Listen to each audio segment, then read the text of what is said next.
আজ হাওড়া শিবপুর পুলিশ লাইনে এক সাংবাদিক বৈঠক করেন হাওড়ার পুলিশ কমিশনার প্রবীণ কুমার ত্রিপাঠী। তিনি সাংবাদিকদের জানান, গত 12 জুলাই সংগ্রামী যৌথ মঞ্চ চাকরি প্রার্থী চাকরিহারাদের একটি চিঠি পায়। তাতে বলা, আগামী 28 জুলাই বেলা 12টার সময় হাওড়া স্টেশনে 3000 জনের জমায়েত হবে এবং ওখান থেকে নবান্ন অভিযান করবে। আমরা হাওড়া সিটি পুলিশের পক্ষ থেকে এই জমায়েতের কোনো অনুমতি দেওয়া হয়নি। হাওড়া মঙ্গলাহাট ব্যবসায়ী সমিতির পক্ষ থেকে হাইকোর্টে একটা রিট পিটিশন করেছিল।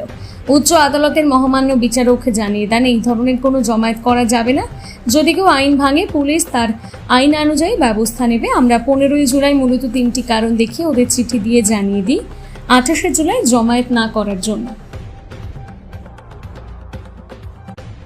ডাকার যেটা উদ্দেশ্য হচ্ছে, গত 12 জুলাইতে আমরা একটা সংগ্রামী যৌথ মঞ্চ আর পশ্চিমবঙ্গ বঞ্চিত চাকরিহারা চাকরিজীবী চাকরি প্রার্থীদের একটা ঐক্যমঞ্চ আছে, এই দুই সংগঠন থেকে একটা লেটার পাই, যেখানে ওনারা বলেছিলেন কি 28 জুলাই ওনারা একটা কর্মসূচি নিতে চলেছেন।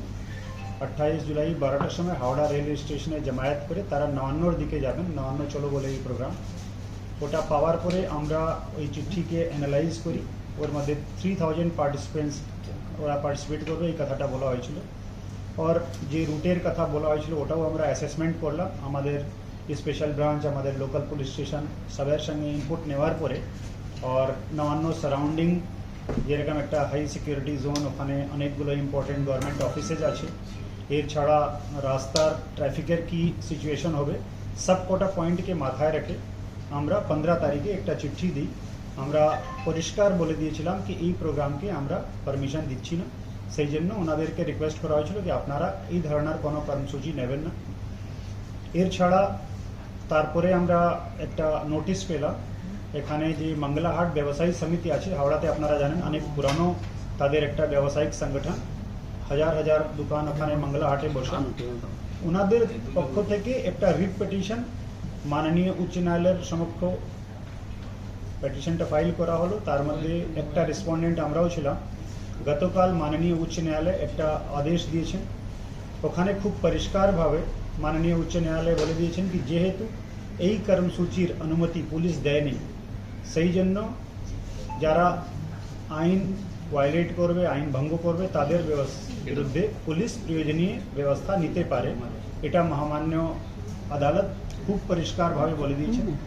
আজকে প্রেস কনফারেন্স করার যেটা আমাদের অবজেক্টিভ আছে সেটা হচ্ছে যাতে কোনো ভুল, কোনো বিভ্রান্তি না থাকে। আমি আবার রিপিট করছি, সংগ্রামী যৌথ মঞ্চ আর পশ্চিমবঙ্গ বঞ্চিত চাকরিহারা চাকরিজীবী চাকরি প্রার্থী ঐক্য সংগঠন যারা এই প্রোগ্রাম নিতে চলেছিলেন, তাদের প্রোগ্রামকে কোনো পারমিশন হাওড়া সিটি পুলিশের পক্ষ থেকে দেওয়া হয়নি। মাননীয় উচ্চ ন্যায়ালয় পরিষ্কারভাবে বলে দিয়েছেন কি কোনো অ্যাসেম্বলি, কোনো বেআইনি জমায়েত এটা করা যাবে না। আর যদি কেউ বেআইনি জমায়েত করে তাহলে পুলিশ অ্যাজ পার ল ব্যবস্থা নেবে। এইটুকু আপনাদেরকে আমার আজকে বলার ছিল।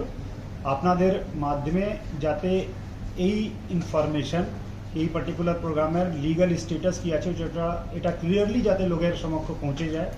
কারণ সোশ্যাল মিডিয়ায় অনেকগুলো পোস্ট আমরা দেখছি, কিছু কিছু প্রেস রিলিজ আগে হয়েছিল যেখানে বলা হয়েছিল কি এই প্রোগ্রাম করা হচ্ছে, বাট ওখানে এটা ক্লিয়ার ছিল না কি পুলিশ এই প্রোগ্রামের পারমিশন দিয়েছে কিনা।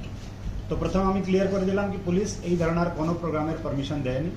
তারপরে অনারেবল হাইকোর্ট যে অর্ডার করেছেন ওটাও খুব পরিষ্কার করে আপনাদেরকে বলে দিলাম কি ওখানে যদি কোনো বেআইনি জমায়েত হয়, কোনো আনলফুল অ্যাসেম্বলি হয়, তাহলে পুলিশ অ্যাজ পার ল ব্যবস্থা নেবে।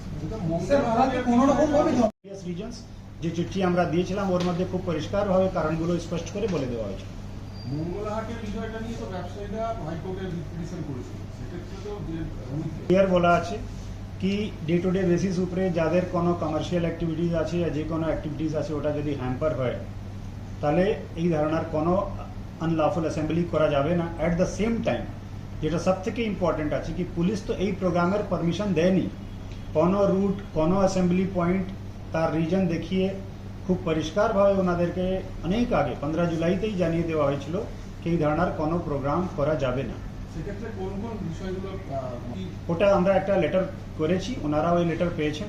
ওর মধ্যে 3টা ইম্পর্টেন্ট রিজন, লিখে ওনাদেরকে চিঠি পাঠানো হয়েছে, আপনারা নিশ্চয়ই ওনাদের কাছ থেকে ওটা দেখেন। বলা যাবে কোন কোন রিজনের জন্য? আমি আপনাকে বলেছিলাম একটা হচ্ছে কি ওখানে অনেক ইম্পর্টেন্ট অফিস আছে, যে রাস্তা দিয়ে ওনারা আবেদন করেছিলেন যেতে চাইছিলেন, ওখানে ট্রাফিক থেকে শুরু করে অনেকগুলো স্কুল আছে, অনেক কমার্শিয়াল অ্যাক্টিভিটিস হয়।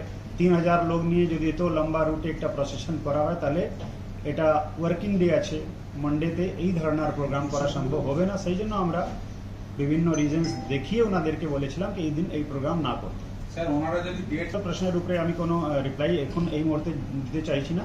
যদি ওনারা ফার্দার কোনো আবেদন করেন, ওটা আমরা আমাদের নিয়ম অনুযায়ী নিশ্চয়ই ব্যবস্থা দেখে নেব। স্যার বলছি ওখানে এই পার্টিকুলার ম্যাটার সাবজুডিস আছে, এর উপরে যদি কোনো ফার্দার কোনো অ্যাপ্লিকেশন আসে, তো আমরা ওর উপরে অ্যাপ্লিকেশন দেখে তারপরে কোনো ব্যবস্থা নিতে পারি। স্যার এটা আপনি যে মহামান্য আদালতের আদেশের কপি আমি আপনাদেরকে দিয়ে দিচ্ছি, আপনারা দেখে নিন। ওর মধ্যে খুব পরিষ্কার করে লেখা আছে কি এই অর্ডার কোন কনটেক্সটে অনারেবল হাইকোর্ট দিয়েছেন, ওটা দেখে আপনারা পরিষ্কার বুঝতে পারবেন।